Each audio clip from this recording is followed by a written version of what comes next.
Our next guest, our special guest. 12 years ago, we worked closely together for the passage of the Affordable Care Act. And when many said this Affordable Care Act was dead, she said no. And with her insistence and indefatigable energy and powerful presence and powerful influence, she steered the Affordable Care Act through the House of Representatives and the Congress. Of late, she has been steadfast in her support for voting rights, steadfast in the passage of an American Rescue Plan where there are dollars and money for equity and for cities. She has stood on the front line for civil rights and civil liberties everywhere she's been and throughout her entire career.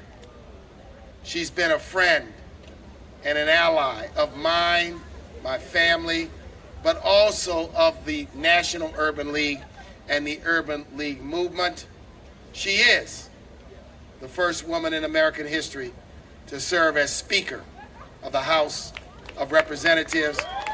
She's our leader, she's our friend. Ladies and gentlemen, Speaker Nancy Pelosi.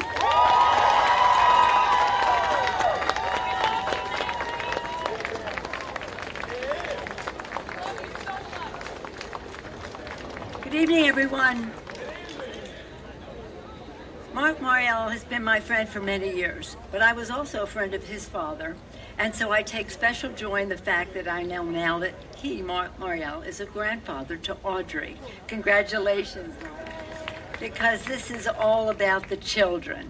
Now, when I was coming in here, a number of the speakers said to me, be very short. It's hot out there, and they've been listening to a lot of speeches. But I do want to bring to you the greetings of the Congress of the United States to this kickoff rally for the Urban League Conference. When Mark Morial calls, we all show up.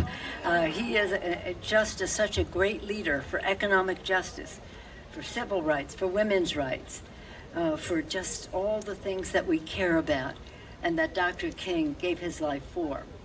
I was thinking as I was coming here that the most recent time I was here was for the anniversary of the assassination of Dr. King. We were here with his family. His granddaughter spoke, his son spoke. It was so beautiful. And what you should know is that day they dedicated the occasion to peace in the Ukraine. We had sunflowers, blue and yellow flowers and the rest.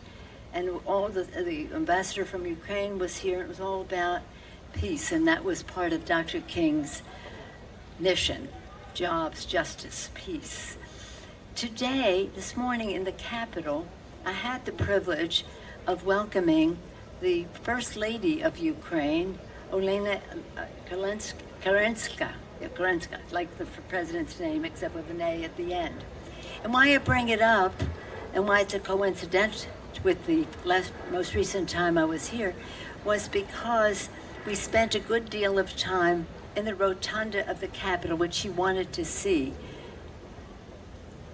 observing Dr. King's statue there. Here is a rotunda with President Washington, Jefferson, you name it, presidents, and there was Dr. King among the presidents, so appropriate. Just as his holiday is there near the president's holidays, the only person with a holiday in our country, from our country. And so we showed her the statue of Dr. King and said, this statue of Dr. King in the rotunda was installed here as a commemoration of the establishment of Dr. Martin Luther King Day as a legal holiday. Right there under the dome of the Capitol, part of the American story, part of the American dream. What would Dr. King be thinking today when our culture is so under assault?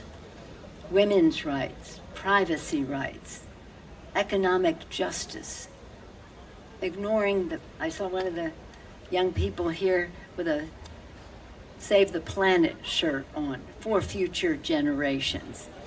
So the Urban League's role, which has always been significant, always been admired, always attracted so many important young people to the cause, is more important now than ever.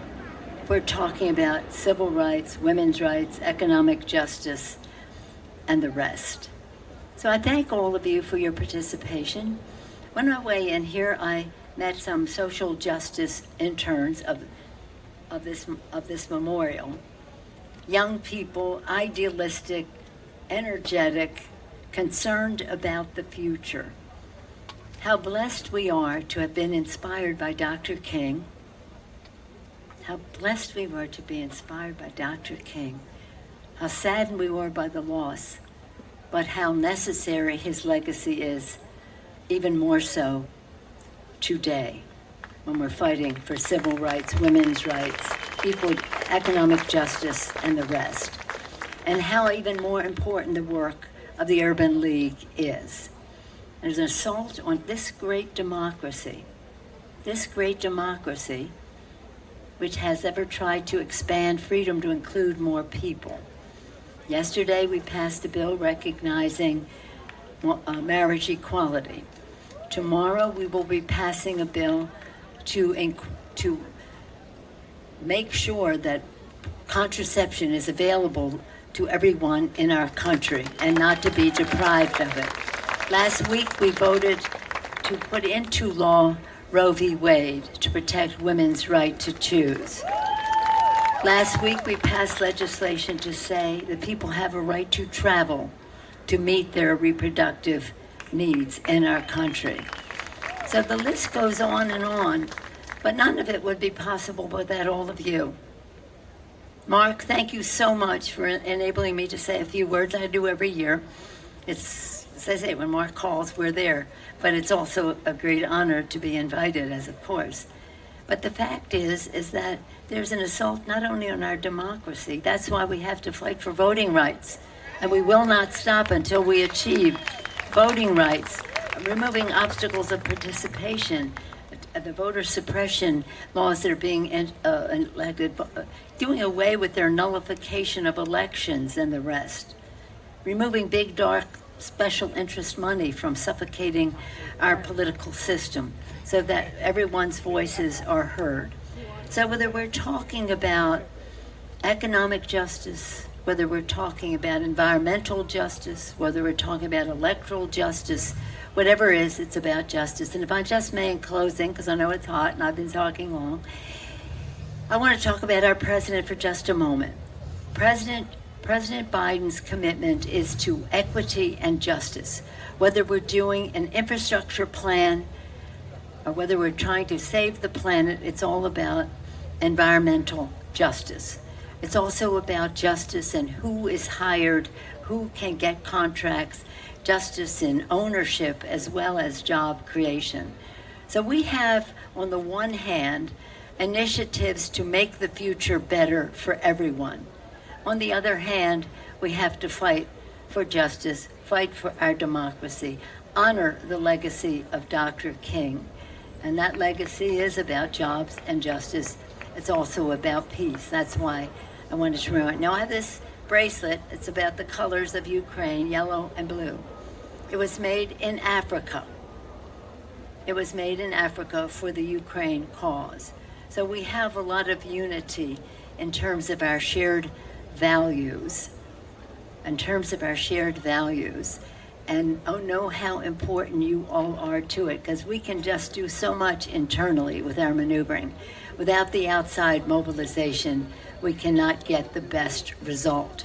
So thank you for your outside mobilization in all of this, for spreading the word and the values of the Urban League, the National Urban League, and of Mark Morial. Thank you all so much. Thank you, thank you, thank you.